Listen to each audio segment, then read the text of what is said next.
Pemirsa, pasangan di Kabupaten Agam dan Tanah Datar, Sumatera Barat memilih tanggal unik 2 Februari 2022 untuk dijadikan hari istimewa melangsungkan pernikahan. Momen tak diduga pun terjadi saat calon pengantin pria dan orang tua pengantin wanita membaca ijab kabul yang baru sah setelah 2 kali ulang. Dan informasi ini sekaligus mengakhiri kebersamaan kita dalam iNews Sumatera Barat. Selalu gunakan masker, selamat menjalankan aktivitas. Bersama saya Asar Fania, peserta surat kerja yang bertugas undur diri. Terima kasih atas perhatian Anda. Assalamualaikum warahmatullahi wabarakatuh dan sampai jumpa. Seorang pemuda warga Jorong Lambah Biaro, Kecamatan Ampe Angke, Kabupaten Agam, Sumatera Barat, dilepas secara adat untuk menikahi gadis pilihannya. Suasana haru terjadi saat Faris Aulia, 24 tahun, guru di Sekolah Teknik Menengah di Kota Bukit Tinggi ini, meminta restu kepada kedua orang tuanya, Bukari dan Trina Ningsih, untuk menikahi Toya Temia Namora, 24 tahun, apoteker rumah sakit di Kabupaten Tanah Datar, putri pasangan Zulfadri dan Nelvianis. Menurut Faris, mereka memilih menikah di tanggal istimewa Rabu, 2 Februari karena memiliki unsur yang sama, yakni angka 22-2022.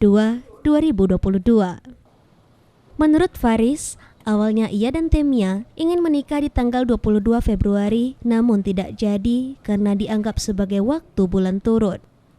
Kedua keluarga sepakat dan memilih di hari baik, bulan, dan tahun yang membentuk rangkaian angka cantik.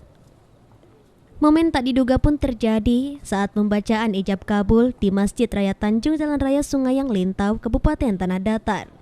Calon pengantin pria dan orang tua pengantin wanita membaca ijab kabul yang baru sah setelah 2 kali ulang. Faris Aulia, aku nikahkan anak kandungku Toya Temia Namora. Toya Temia Namora dengan maharnya seperangkat alat sholat tunai karena Allah Ta'ala.